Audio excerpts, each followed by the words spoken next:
Muy bien, pues vamos a terminar el día de hoy con la serie que iniciamos hace un par de semanas, llamada 24 horas con Dios. Hemos estado hablando en esta serie de la importancia de mantenernos conectados con Dios durante todo el día. Ya vimos la primera parte, que fue cómo iniciamos el día, las cosas que hacemos incluso antes de salir de la cama, ¿no? Empezamos a conectarnos con Dios. La semana pasada hablamos de lo que hacemos durante el día, ¿ok? Entonces fíjense, durante el día hablamos de las cosas que deberíamos de hacer mientras estamos en los lugares en donde tenemos responsabilidad, es decir, estamos ahí porque no tenemos más remedio que estar ahí, ¿no? O sea, vamos a trabajar, vamos a la escuela. Ahora lo que vamos a ver ahorita para terminar el día es qué debemos hacer en esos lugares que son diferentes porque ahora es a donde tú escoges ir. Lo que hacemos después de nuestras responsabilidades son cosas que hacemos porque nosotros queremos hacerlas. Nosotros escogemos a dónde vamos y qué hacemos, y vamos a analizar cómo podemos terminar el día correctamente. Miren, la Biblia nos dice que la vida es como una carrera espiritual. Y es evidente que el principio de las carreras es muy importante porque sienta el paso de la carrera, pero con diferencia lo más importante es cómo terminas la carrera. Y es de lo que vamos a hablar el día de hoy. ¿Okay? Vamos a darle gracias a Dios y vamos a analizar cómo terminar bien nuestros días.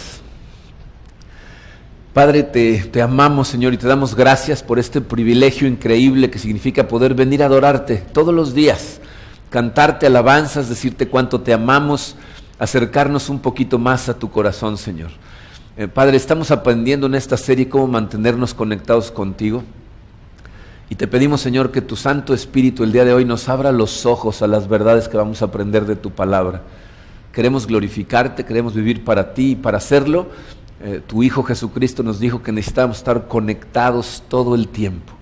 Así es de que ayúdanos, Señor, ilumínanos, déjanos ver como tú ves, ayúdanos a conocerte de una manera más cercana y a poder vivir esta vida como tú la diseñaste para ser vivida. Te lo pedimos, Padre, en el poderoso nombre de tu Hijo Jesucristo. Amén. Muy bien, miren, estaba viendo esta semana estadísticas de la gente que ha muerto en el Everest. Qué hobby el mío, ¿no? De andar buscando estas cosas, pero bueno, fíjense, encontré que entre 1921, que fue cuando empezaron a intentar subir al Everest, hasta el 2006, 212 personas murieron en la montaña. Pero ¿saben qué me pareció de lo más interesante? La gran mayoría de esas personas murieron en el descenso. Es rara la persona que muere en el ascenso al Everest. Casi todo el mundo o se rajan y se regresan o llegan hasta arriba, y en la bajada es cuando se mueren. Las causas, ¿verdad?, dicen que es porque la gente entonces está exhausta, las condiciones del clima mientras más tarde el día son más frías, la altura a la que tienes que estar empieza a hacer cosas fisiológicamente en ti que causan que la gente cometa errores, haga cosas que normalmente por su conocimiento del montañismo no haría, y entonces fallecen en el intento de regresar. Y miren, les cuento esto porque curiosamente es exactamente lo mismo que nos pasa a nosotros como cristianos. O sea, nosotros podemos empezar el día muy bien, ¿no? Puedes empezar conectado en tu cama, orando. Es la parte más fácil del día cuando todavía no sales ni de la cama, ¿no? Estás orando, estás en comunión con Dios. Luego puedes salir al día y estar en la batalla. Pero, ¿qué sucede después? ¿Qué sucede cuando sales de trabajar? ¿Qué sucede cuando ya vas a esos lugares donde tú vas opcionalmente? Muchas veces llegamos ahí cansados, llegamos estresados, a lo mejor irritados, ¿no?, enojados por cosas que pasaron durante el día, o incluso victoriosos, ¿no? O sea, es posible que tú salgas sintiendo que triunfaste ese día, que todo te fue muy bien, y esas sensaciones de euforia muchas veces causan que la gente baje la guardia y haga cosas en la tarde o en la noche que lo desconectan de Dios, y aparte hacen tiraderos en su vida que luego hacen más complicado el reconectar con Dios al otro día por la mañana. Por eso es tan importante analizar las cosas que deberíamos de hacer por la noche. Y lo que vamos a hacer el día de hoy es vamos a dividir nuestro tiempo en dos partes. Vamos a analizar primero 3 acciones que deberíamos de hacer para terminar el día correctamente. Y luego quiero terminar con un pequeño análisis acerca de la importancia de todas las cosas que hemos estado viendo. ¿Ok? Entonces vamos a empezar con estas 3 acciones que todos deberíamos de asegurarnos de hacer al terminar el día. La primera de ellas, como ven en su programa, dice recarga. ¿De qué estamos hablando? Estamos hablando de restaurar tu corazón. Al final del día necesitamos restaurarnos, necesitamos recargarnos. Miren, nos guste aceptarlo o no, vivimos en un mundo caído. Vivimos en un mundo en donde muchas veces terminamos el día medio golpeados, ¿no? Y aunque tenemos buenos días, muchas veces terminamos exhaustos, irritados, como decíamos hace un momento. Entonces, si nosotros queremos mantener nuestra conexión con Dios durante las horas de la tarde y la noche, necesitamos lo primero, recargar nuestras baterías. Y miren, me pareció muy interesante, estuve buscando sinónimos de la palabra restaurar, y dos cosas me llamaron mucho la atención. Encontré en el diccionario que restaurar significa levantar. Entonces, fíjense, cuando hablamos de restaurar tu corazón, dice levantar tu corazón. ¿Y saben qué otra característica encontré? Dice renovar características juveniles. O sea, como rejuvenecer, ¿no? Hacer ciertas cosas que hacen que nosotros de alguna manera nos renovemos, ¿no? Rejuvenezcamos, ¿ok? Y entonces me di cuenta que en la Biblia hay cosas que la Biblia nos dice que si las hacemos, esas cosas restauran nuestro corazón. En Romanos 1, versículos 11 y 12, Pablo le escribe a los cristianos en Roma y les dice: tengo muchos deseos de verlos para que unos a otros nos animemos con la fe que compartimos. Y dice, esto lo que nos dice es que la conexión con la gente que nosotros amamos es una de las cosas que restaura nuestro corazón, que de alguna manera rejuvenece nuestro corazón. Entonces, tengo algunos consejos de cómo lograr eso a través de la conexión con la gente a la que amamos. Dice, la primera, dice la letra A, cambia de rol. Apunten eso en su programa, cambia de rol. ¿Qué significa eso? Miren, muchos de los problemas que enfrentamos en la noche, cuando llegamos a nuestra casa, es que nosotros pasamos el día dentro de nuestras responsabilidades, dentro de un cierto rol, ¿no? Un juego de responsabilidades de nuestra vida. Algunos de ustedes a lo mejor son supervisores, jefes, gerentes, vendedores, o sea, tienen un puesto que define el rol que tienen durante el día.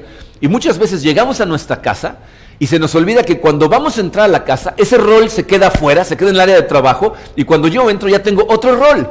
Dependiendo de cómo esté en este momento tu situación familiar, a lo mejor tu rol es de hijo o de hermano, ¿verdad? O a lo mejor es de esposo o esposa o de padre, ¿no? Pero es un rol diferente al que tienes durante el día.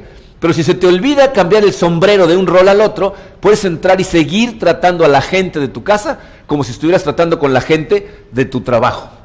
A lo mejor cargas con el mismo estrés que saliste del trabajo y te lo llevas a tu casa, ¿ok? Entonces, ¿qué necesitamos hacer? Antes de entrar a la casa, necesitas cambiar el chip, de alguna manera ser consciente de que estás a punto de entrar a un lugar en donde está la gente a la que amas.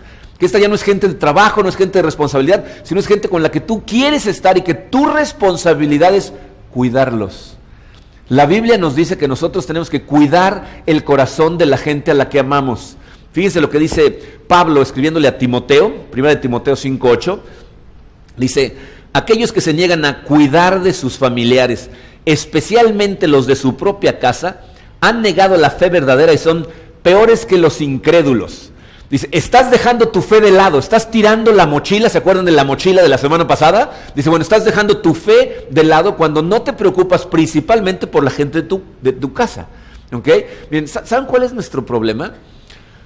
Muchas veces la gente, cuando llegamos en esos momentos de cansancio, nos volvemos bien egoístas, damos por hecho cosas que los demás tienen que hacer por nosotros. He tenido yo conversaciones sobre todo con padres de familia que llegan de días estresados, que tienen problemas, que me dicen, bueno, pero tienen que entender que llego cansado. ¿Y ellos no llegan cansados? O sea, no toda la gente tiene un día que puede ser estresante, que puede haber sido problemático, y no puede ser que los demás miembros de tu familia también lleguen a tu casa a esperar ser amados y apapachados y cobijados por ti. Entonces necesitamos cambiar ese chip, darnos cuenta de que lo más importante es que aunque lleguemos a nuestra casa, el día todavía no se acaba. Es simplemente una faceta diferente de tu día, pero que es tu responsabilidad cubrir esa faceta correctamente. Entonces, fíjense, mi consejo en este caso, antes de entrar a tu casa, detente 2 minutos antes de abrir la puerta y haz una rápida oración por cada uno de los miembros de la familia que estás a punto de ver. Pide por ellos, da gracias por ellos y después entra. Y vas a ver cómo tu perspectiva de la situación totalmente se transforma y entras de otra manera. ¿ok? Entonces necesitamos cambiar el chip, cambiar de rol y entrar con el correcto a nuestra casa. La letra B dice, conecta con tu familia. ¿Ven?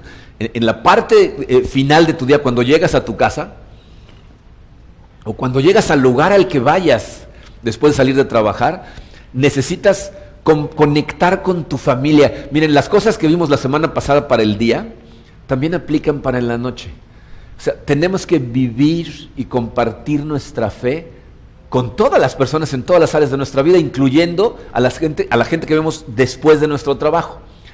Todos hemos oído el dicho que dice, farol de la calle, oscuridad de su casa. O sea, que estamos compartiendo mucho nuestra fe y siendo buenos discípulos de Cristo afuera, pero llegamos a nuestra casa y entonces somos otras personas.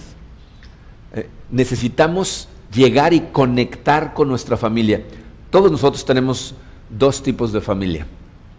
Tienes una familia biológica, ¿no? Tienes tu familia con quien vivas, ya sea que sean tus padres, tus hermanos, tu pareja, tus hijos, esa es tu familia. Y lo que tienes que llegar es a verdaderamente conectar. Miren, yo creo que de las peores cosas que han pasado en nuestra sociedad hoy en día es ese terrible hábito de llegar a la casa, prender la televisión y sentarse a verla. Cero conexión, cero comunicación. O sea, si tú vas a conectar con la gente en tu familia, tienes que compartir lo que pasa en tu día, platicarles las cosas que vives y aparte escuchar lo que está pasando en sus días. Si tienes hijos, necesitas asegurarte de hacer tu convivencia nocturna divertida. Que tus hijos, el recuerdo general que tengan de tu casa era lo divertido que la pasaban cuando estaban con ustedes. De hecho, es un mandamiento bíblico. En Deuteronomio 16:11 dice, y te alegrarás en presencia del Señor tu Dios junto con tus hijos y tus hijas.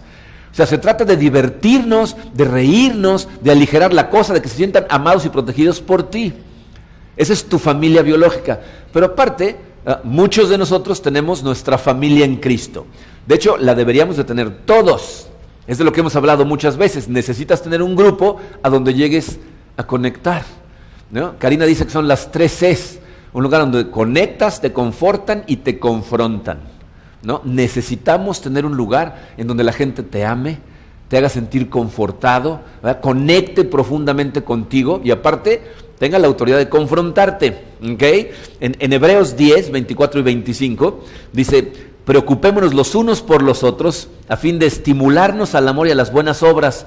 No dejemos de congregarnos como acostumbran hacerlo algunos, sino animémonos unos a otros, ¿ok? Entonces, yo no sé si tengas una familia en Cristo que ves algún día de la semana. Algunas personas tienen más de uno, ¿no? Van a un grupo, van a algún ministerio, pero es importante que tengas en dónde conectar. Solamente una llamada de precaución para la gente que aparte de su familia en Cristo y de su familia, suele salir entre semana una noche o de vez en cuando, una vez a la quincena con amigos. Eso no tiene nada de malo, ¿ok? De hecho, el tener relaciones de amistad, ¿verdad? Es muy sano. El único consejo aquí es, fíjate muy bien con quién te juntas. O sea, ten mucho cuidado de las personas a las que les permiten ser una influencia en tu vida.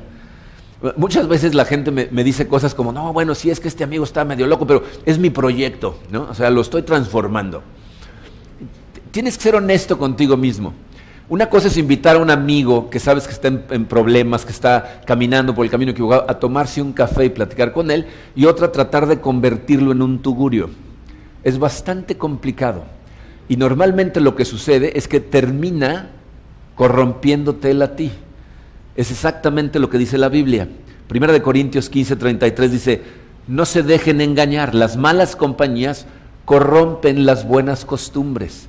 Si tú empiezas todo el tiempo a salir con un grupo de personas o con una persona que consistentemente están haciendo cosas que tú sabes que están mal, primero las vas a ver raras, al rato las vas a ver normales y al rato vas a estar participando en ellas. Entonces necesitas tener cuidado. Y miren, yo sé que ese es uno de los versículos que más trabajo nos cuestan a la gente. Yo no sé por qué, como que traemos eso desde que somos adolescentes, ¿no? Ya ven que cuando tenemos como 14 años nuestros amigos son nuestra vida, ¿no? Entonces les dices, ¿quieres que sean mis amigos? No te estoy diciendo que dejes a nadie. ¿Sabes qué te estoy diciendo? Que abras los ojos. Mientras más te conectes con Dios, más vas a abrir los ojos y vas a empezar a ver cosas que en algún momento vas a empezar a pensar, ¿qué tengo que estar haciendo yo aquí? O sea, ¿para qué me estoy poniendo en esta situación? Entonces, abre los ojos. Ten cuidado de con quién te juntas, ¿ok? Muy bien, entonces sean conscientes de sus roles, asegúrense de cambiar su rol y conecten con la gente al final del día. Eso es recargarnos. La segunda acción dice reflexiona. ¿De qué estamos hablando? De examinar el día. Necesitamos reflexionar al final de nuestro día, ¿verdad? Terminar y analizar un poquito de qué es lo que sucedió. Ya conectaste con la familia, a lo mejor ya terminaste tu día, entonces ahora necesitas, antes de irte a dormir, hacer un pequeño examen mental de tu día. En Lamentaciones 3:40, el profeta Jeremías dice, hagamos un examen de conciencia y volvamos al camino del Señor. ¿Saben qué es lo que está pasando cuando Jeremías escribió ese pasaje? Lamentaciones es un libro fuertísimo porque fue en los escritos de Jeremías cuando Israel estaba totalmente sitiado por la gente de Babilonia que venía a derrotarlos y llevárselos al exilio. Entonces los tuvieron sitiados hasta que literalmente estaban muriendo de hambre, estaban incluso comiendo a gente, ¿verdad? Porque no tenían ya qué comer y estaban todos lamentándose y Jeremías les está diciendo, ¿por qué no hacemos un análisis de qué hemos estado haciendo? Porque seguramente nosotros nos metimos en este tiradero nosotros solos, ¿por qué no hacemos un análisis para regresar al camino del Señor? Y eso es exactamente lo que nosotros tenemos que hacer. Al final de nuestro día es crucial que tú hagas un análisis de tu día. Te voy a decir por qué. Fíjense, casi toda la gente que se desvía del camino es gente que su problema es que va a la deriva. ¿Saben a lo que me refiero? ¿Cuántos de ustedes han ido a la playa? Ponen su toalla en la arena, no ponen sus cosas y se meten al mar, se van atrás de las olas 2 o 3 amigos y están platicando y para cuando te das cuenta volteas y las toallas ya están a 3 kilómetros. ¿Les ha pasado? ¿O no nadan ustedes en el mar? No, digo, porque todos los que nos metemos al mar, digo, yo de repente cuando me doy cuenta, te va llevando. Si no estás volteando a ver la toalla constantemente, cuando te das cuenta estás 3 kilómetros lejos, tienes que salirte y caminar de regreso. ¿Por qué? Porque la gente que va a la deriva no se da cuenta que ya no está en el lugar en donde estaba. Para cuando te das cuenta ya estás lejísimos. Y eso le pasa a muchísimos cristianos. Simplemente van a la deriva sin examinar su vida y para cuando se dan cuenta ya están totalmente separados de Dios y haciendo tiraderos. Entonces necesitamos hacer un examen de conciencia. ¿Cómo sabemos cómo vamos? Examinando nuestra vida. Entonces aquí, fíjense, les recomiendo 3 cosas para hacer su examen. Letra A, reconoce lo que hiciste mal. Este día que termina, haz un análisis, un examen de conciencia y reconoce qué cosas hiciste mal este día. Miren, yo sé que estas cosas nos chocan, A la gente no nos gusta que nos digan cuando estamos mal. No nos gusta reconocer que estamos equivocados, somos unos orgullosos de lo peor, queremos pensar que somos perfectos, pero no lo somos. Y tienes que entender esto, el primer paso para arreglar algo es reconocer que está descompuesto. Si no reconoces que hay algo que arreglar, entonces no hay cambio que hacer, no hay comportamiento que mejorar y vas a seguir haciendo lo mismo y lo mismo y lo mismo que te está causando los problemas que tienes en tu vida. Entonces necesitas empezar por analizar ¿qué pasó mal en este día por parte tuya? Y miren, muchas veces esto requiere oración, Hay veces que tenemos el corazón tan endurecido que a lo mejor te portaste muy mal en algunas áreas de tu vida y ni siquiera te diste cuenta. Entonces, pídele a Dios, dile, Señor, ábreme los ojos, déjame ver lo que hice mal. Y analiza tu día. Si se lo pides, te va a ayudar y lo vas a empezar a ver. Y te voy a decir qué es lo que tienes que hacer con esa información. Dice su programa, pregúntate, ¿qué pude haber hecho diferente? O sea, aquí lo importante no es nada más que digas, ay, sí, la regué, sino que digas, ¿cómo debería de haber actuado? O sea, ¿qué es lo que debería yo de haber hecho para hacerlo mejor? Miren, Dios nos dio a los seres humanos la capacidad de hacer algo que no le dio a ningún otro ser viviente. La capacidad de la imaginación, de la visualización. El ser humano tiene la capacidad de crear en su mente cosas que hoy no existen. Se las imagina, las ve, pero en su mente. ¿Ok? El apóstol Pablo nos dice que la mejor manera que nosotros podemos empezar a transformar nuestro comportamiento es utilizar eso que les acabo de decir para ver el comportamiento correcto. Romanos 12:2 dice, no se amolden al mundo actual, sino sean transformados mediante la renovación de su mente. De lo que está hablando Pablo es esto, fíjense. Nosotros tenemos grabadas en nuestra mente, en nuestro cerebro, patrones de comportamiento que disparamos una y otra vez ante los mismos estímulos. Enfrentamos ciertas situaciones y respondemos siempre de la misma manera. Están escritos ahí. Pablo dice, la forma de transformarlo es renovar tu mente, hacerla nueva, cambiar lo que está ahí escrito y sustituirlo con la verdad que viene en la palabra de Dios acerca de cómo comportarte. Entonces, cuando tú lees la Biblia y ves cosas ahí acerca de cómo deberías de comportarte y analizas tu día y dices, así no me comporté yo, me comporté de esta otra manera, así me debería de comportar. Entonces te ves, tú mismo dices, ok, la siguiente vez que encuentre esto, este es el comportamiento, esta es mi respuesta, esta es la manera en que le hablo a la gente, esta es la manera en que respondo a esta tentación. Y lo pones en oración, le dices, Señor, por favor, ayúdame a ver estas cosas y escribirlas en mi corazón para cuando vuelva yo a enfrentar esto, esto es lo que salga de mí. Que ya no salga aquel patrón equivocado, que ahora salga de mí el comportamiento correcto. Y mientras más lo visualices, más fácil va a salir de ti de forma natural. Pero primero tienes que reconocerlo. Entonces, reconoce las cosas que hiciste mal. Letra B dice, celebra lo que hiciste bien. No nada más se trata de ver las cosas que hacemos mal, sino también celebrar cuando hacemos las cosas bien. ¿Saben por qué esto es importante? Yo creo que ya muchos de ustedes se han dado cuenta de esto. Nuestro caminar espiritual es una cosa muy lenta. No para todos, hay gente que anda corriendo, ¿no? Pero la mayor parte de nosotros vamos despacito, ¿no? Vamos transformándonos tan despacio que tú mismo no ves tu transformación. ¿Les ha pasado? ¿Se han encontrado con gente que hace 10 años que no ven y te dicen, ¿qué te pasó? ¿No? ¿Sí les ha pasado? ¿Están dormidos el día de hoy? ¿No? Ah, ok. Bueno, si no les ha pasado, qué tristeza. Si ya les pasó, entonces son conscientes de que si tú no te pones a analizar, tampoco te das cuenta de que realmente estás avanzando. Y cuando la gente no se da cuenta de que realmente está mejorando, se deprime. Mucha gente tira la toalla porque piensa que no ha habido cambio en su vida. Entonces es valioso, es importante para ti que hagas un análisis y cuando encuentres algo y dices, oye, yo antes enfrentaba esto y me tropezaba y hoy lo enfrenté victoriosamente, en ese momento le des gracias a Dios. Pues gracias, Señor, porque me estás transformando, porque estás haciendo estos cambios en mi corazón. Entonces identifica y celebra las cosas que haces bien. Y letra C dice, nota las acciones de otras personas. O sea, no nada más se trata de analizar tu día en cuanto a ti, sino que veas lo que pasa a tu alrededor, ¿no? Hay otras personas a tu alrededor que también están haciendo un esfuerzo por vivir mejor su vida, por hacer las cosas correctamente, por permitir que Dios los dirija. Y lo mejor que puedes hacer cuando encuentras a una persona que está actuando correctamente es alabar lo que hace bien. ¿Saben qué nos dicen los psicólogos?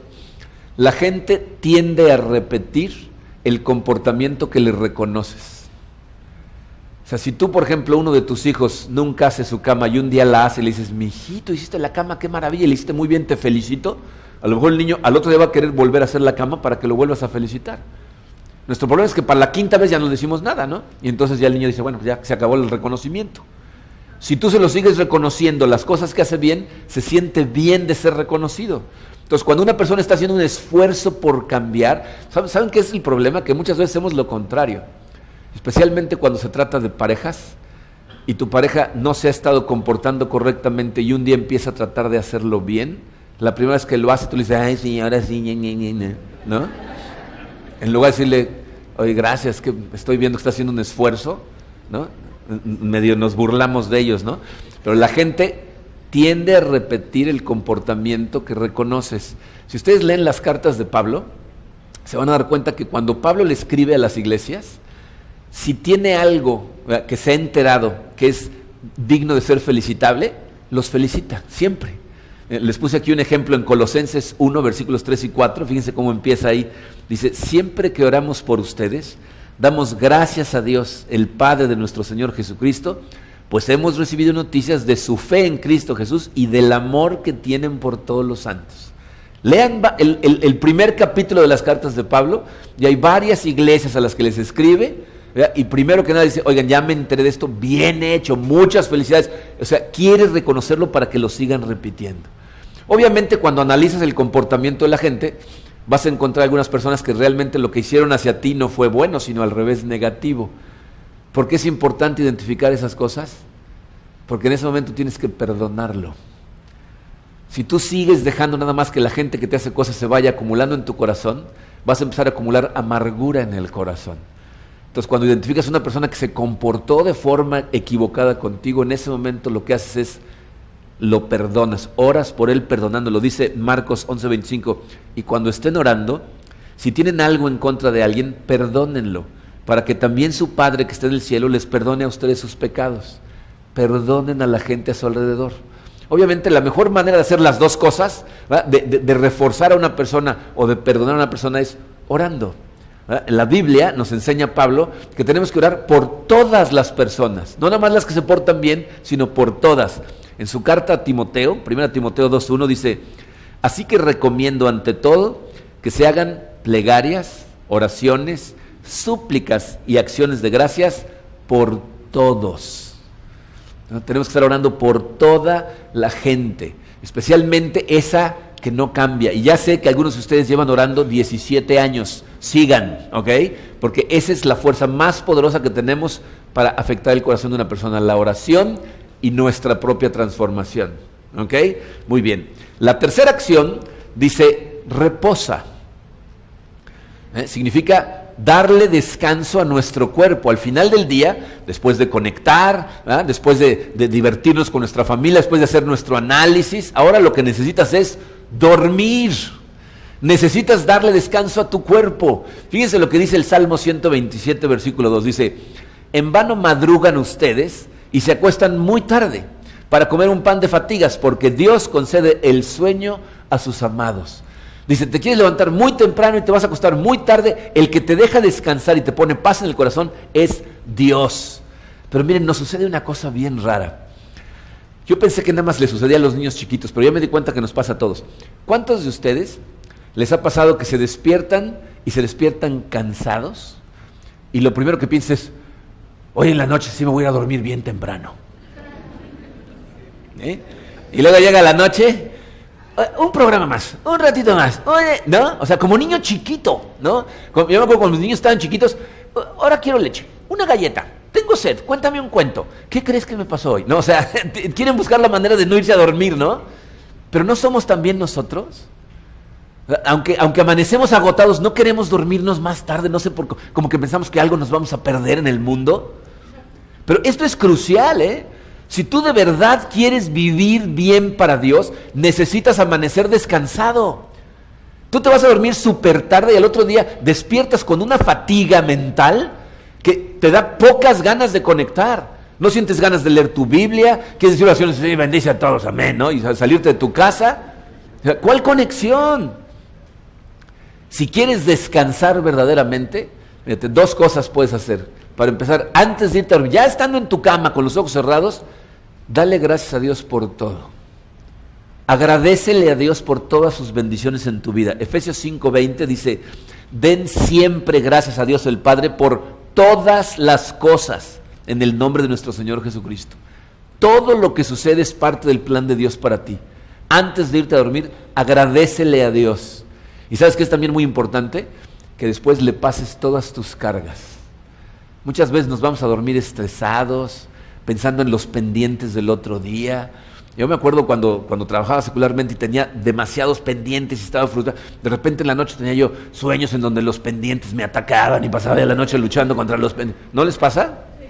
¿No? ¿Qué es lo mejor que puedes hacer? Si tienes muchos pendientes, apúntalos en una lista, pásaselos a Dios y vete a dormir, ¿no? Pero tienes que pasarle a Dios estas cosas porque es Dios el que te ayuda a dormir en paz. Eso es lo que dice la Biblia. Salmos 4:8 dice, en paz me acuesto y me duermo porque solo tú, Señor, me haces vivir confiado. Es solo la paz que viene de Dios cuando dice, Señor, tengo este pendiente, pero ahí te los dejo, trabaja en la noche, yo me voy a dormir, mañana en la mañana me dices qué hacemos, ¿no? Y te vas a dormir y se los dejas a Dios. Pero te deshaces de todas esas cosas y entonces verdaderamente descansas. Mira, lo mejor que puedes hacer es que las últimas cosas que pasen por tu cabeza antes de quedar dormido sean pensamientos positivos. Darle gracias a Dios, repasar el versículo que hayas estado estudiando ese día, o di los versículos que te sepas, que te quedes dormido orando. Es de las cosas más sanas que puedes hacer, porque entonces dejas a tu mente descansar con cosas positivas. Generalmente hacemos lo contrario. Estamos pensando en lo peor que puede suceder mañana, ¿no? y así te vas a dormir. Y así piensas descansar. Necesitas pasarle todo a Dios. Entonces fíjense, con esas 3 cosas, si ves todo lo que hicimos en las otras 2 semanas, tenemos todo un día conectados con Dios. Desde que amanece, antes de abrir los ojos, hasta que cierro los ojos antes de irme a dormir. Mira, estuve pensando mucho en la importancia de estas cosas. Soy consciente de varias cosas. Fíjense, soy consciente, por ejemplo, de que hay personas que están en esta sala que a lo mejor nunca verdaderamente han experimentado la presencia de Dios. Entonces a lo mejor oyen estas cosas y dicen, ¿será? Porque pues yo nunca me ha dicho nada, ni oigo que me dirija, ¿no? A mí gente me ha dicho, ¿y de verdad te ha dicho algo Dios? Y te digo, Marco, ven acá, o sea, ¿te ha hablado? Entonces, como que no lo creen, ¿no? Otros piensan, ¿y será necesario? O sea, no están medio exagerando, están medio fanáticos, ¿no? Despiértate y piensa en Dios, y levántate y piensa en Dios, y báñate pensando en Dios, y luego desayuna pensando, o sea, ¿no está medio exagerado todo esto? Yo me doy cuenta que cuando la gente tiene esas preguntas, esas preocupaciones, lo que significa es que realmente no comprende muy bien cómo funciona este asunto de quién es Dios y cómo nos relacionamos con Él, o cómo nos deberíamos de relacionar. Les voy a hablar de un par de conceptos teológicos y los voy a ver muy rápido porque quiero irme a lo práctico, pero necesito que lo entiendan primero. Fíjense. La omnipresencia de Dios está formada por 2 características muy importantes, que es importante que estén las 2 en Dios, porque si no, no sería el Dios al que nosotros servimos. Por un lado está algo que se llama la inmanencia de Dios. Significa que Dios es inherente a su creación, que Él es indivisible de todo lo que está creado, que como Él creó todo, también es parte de todo.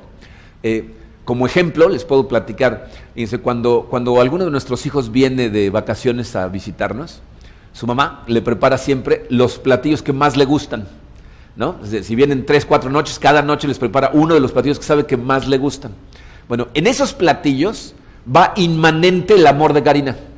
O sea, mis hijos no pueden separar el amor que sienten de su mamá de las mordidas que le están dando al platillo, sabiendo que los preparó porque lo ama tanto que le hace exactamente lo que más le gusta. Es inmanente en su platillo. Entonces, Dios creó todo lo que existe y es presente, está presente en todo lo que existe. Pero aparte de ser inmanente, Dios es trascendente. ¿Qué significa eso? Que Él es independiente de la creación porque Él existía antes de que nada fuera creado. ¿Ok?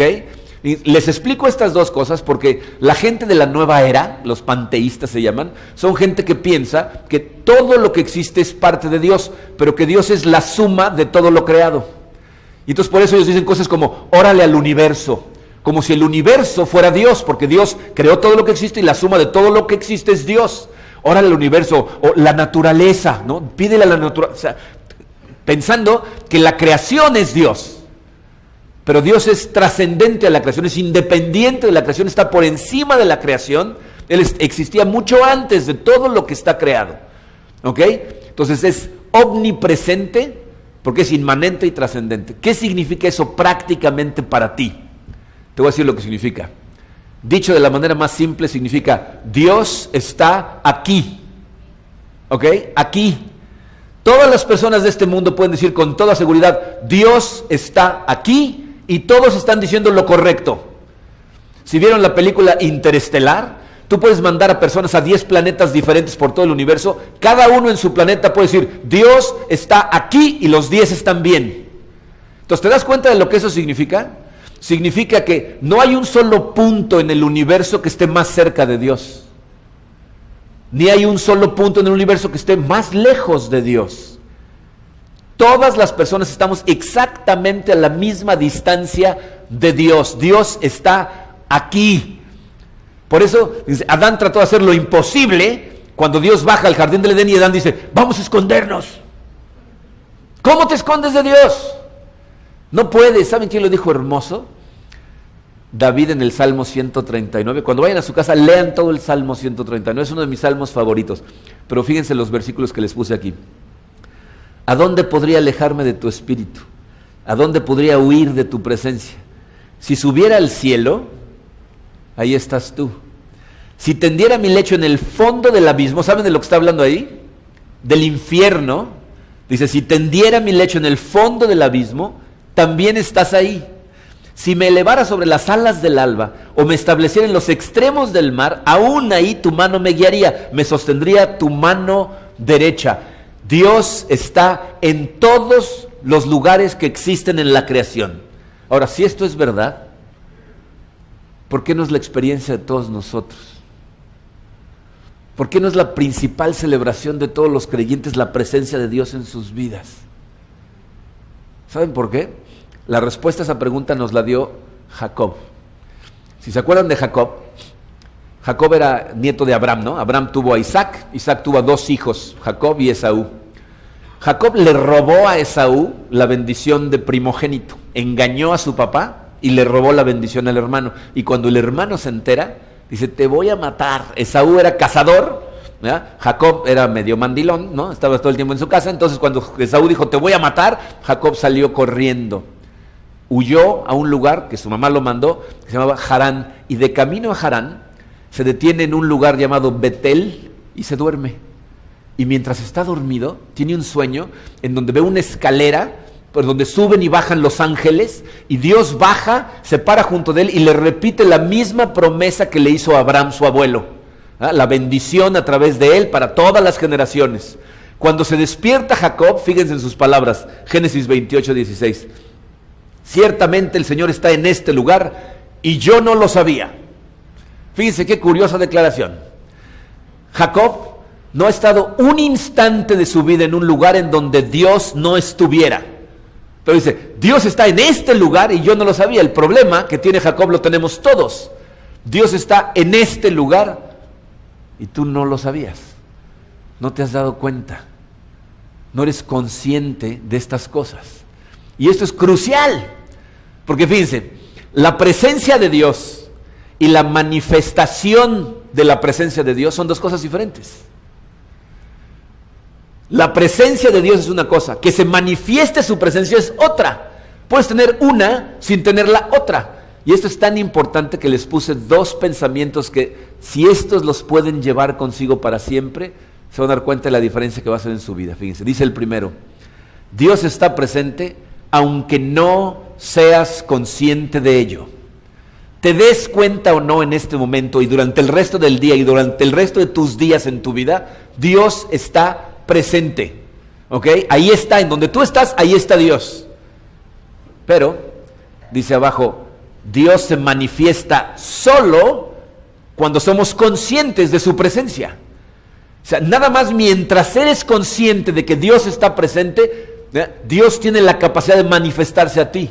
Cuando nosotros apagamos el canal de comunicación, cerramos nuestro corazón e ignoramos a Dios, entonces no se puede manifestar.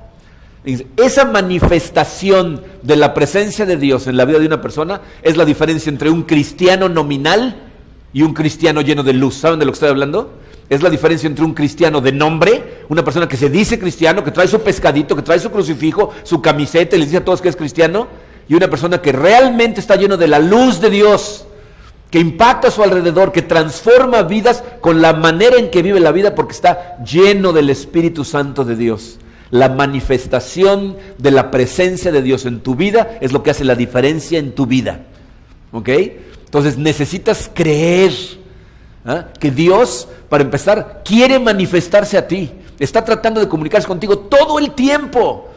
Tienes que creer que sus promesas de autorrevelación hacia ti son reales, son literales. Nadie tuvo que convencer a Dios de que se le revelara a Moisés o a Isaías o a Pablo. Él se quería revelar.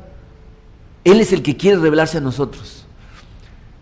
Otra cosa que es muy importante que entiendas es que cuando hablamos del acercamiento de Dios a tu corazón o de tu corazón a Dios, no se manejan términos de distancia.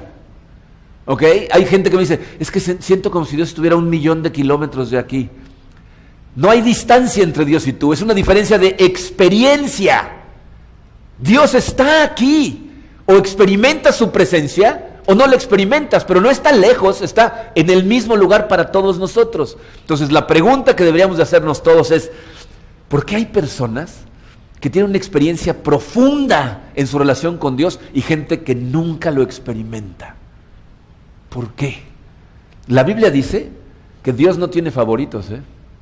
Claramente lo dice, con Dios no hay favoritos. O sea, si tú piensas, bueno, Pablo era el hijo favorito, no es cierto. No tiene favoritos. Y si no tiene favoritos, significa que el problema de conexión no tiene que ver con Dios, sino conmigo. Hay algo que yo estoy haciendo o dejando de hacer que no le permite a Dios manifestar su presencia. ¿Qué tiene la gente que tiene esa conexión tan profunda? ¿Qué tienen en común? Si tú lees la Biblia y estudias a los personajes que tuvieron la conexión más profunda con Dios, te vas a dar cuenta que no vas a encontrar cosas en común. Son diferentísimos. Hay gente que eran reyes, otros esclavos, unos pobres, unos ricos, unos mujeres, otros hombres, ¿no? De diferentes colores, de diferentes edades, hay niños, ancianos. ¿Qué tienen en común? ¿Saben qué tienen en común? Tienen una cosa. Dice su programa, para que lo apunten, dice, ¿qué tienen en común los santos? Tienen receptividad espiritual. Tienen una característica que llamamos receptividad espiritual. Fíjense, difieren de la persona promedio en esto. Cuando sienten, ya sea el llamado de Dios, el susurro de Dios a llamarlos, o el anhelo de su corazón a conectar con Dios, inmediatamente hacen algo al respecto. Dios está tratando de hablarte en todo momento, y tu espíritu tiene hambre, ¿eh? Así como tu cuerpo tiene apetito, tu espíritu tiene apetito, y de vez en cuando sientes el llamado de tu corazón, el anhelo de ¿dónde está Dios? Necesito conectarme con Dios. Quieres salir corriendo a agarrar una Biblia, quieres orar, quieres meditar. La gente que tiene receptividad espiritual es la gente que en el momento que siente esas cosas, responde instantáneamente, dice, Señor, ¿qué hago? Dime qué hacer. Fíjense cómo lo pone David en el Salmo 27:8, dice, cuando dijiste, buscad mi rostro, mi corazón te respondió, tu rostro, Señor, buscaré. En el momento en el que Dios habla, en el momento en que tu corazón te llama, necesitas actuar. Porque miren, este es un regalo de Dios, que puedes incrementar a través de ejercitarlo, o puedes destruirlo totalmente, ignorándolo, cerrando tus oídos, endureciendo tu corazón. La tragedia, en este momento de la iglesia, en general, la iglesia con mayúscula, es que queremos aplicar la velocidad a la que vivimos la vida en nuestra época a nuestra relación con Dios. Queremos tener una conexión profunda con Dios, express, de microondas. Queremos hacer oraciones de 15 segundos, leer 2 pasajes, salir corriendo y tener una relación profunda y conectada con Dios. Y el resultado de eso son vidas espiritualmente vacías, gente que conoce a Dios de forma puramente intelectual, una preocupación más por la relación social que el crecimiento espiritual. Y la peor de todas es que queremos amoldar la palabra de Dios a nuestra experiencia, en lugar de nuestra experiencia a la palabra de Dios. O sea, buscamos en la palabra de Dios las cosas que son nuestras favoritas, las que nos acomodan, con las que estamos de acuerdo, y esas las utilizamos, y las otras las dejamos de lado porque no se amoldan a mi experiencia. Ni tú ni yo tenemos la capacidad de cambiar a la iglesia en general, pero la persona que como discípulo de Cristo empiece a responder al llamado de Dios, empiece a ejercitar su receptividad espiritual, actuando en el momento que Dios nos habla, y empieza a desarrollarla a través de la confianza, de la obediencia, esa persona va a obtener como resultado cosas que ni se imagina en su plenitud espiritual. Mi oración para esta iglesia es que cada uno de nosotros nos dediquemos mañana, día y noche a perseguir a Dios con todo el corazón, porque entonces vamos a ser la iglesia como Dios la diseñó, vamos a transformar nuestra vida, nuestras familias, y vamos a impactar el mundo a nuestro alrededor. Pero tenemos que perseguir con todo el corazón a Dios. Vamos a orar. Padre, vivimos en este mundo que es tan complejo, Señor.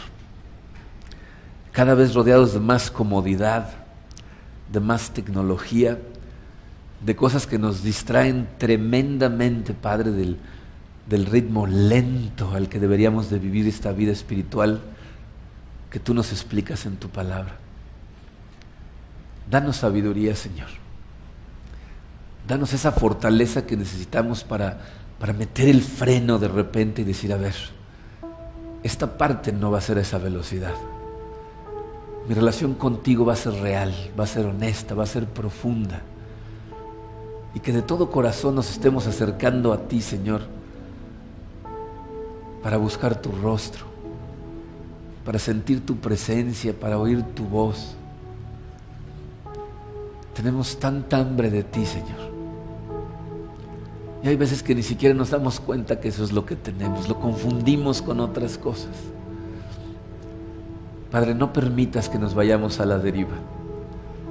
Que tu Santo Espíritu nos recuerde constantemente las cosas que necesitamos hacer, que nos recuerde lo que tú nos has enseñado.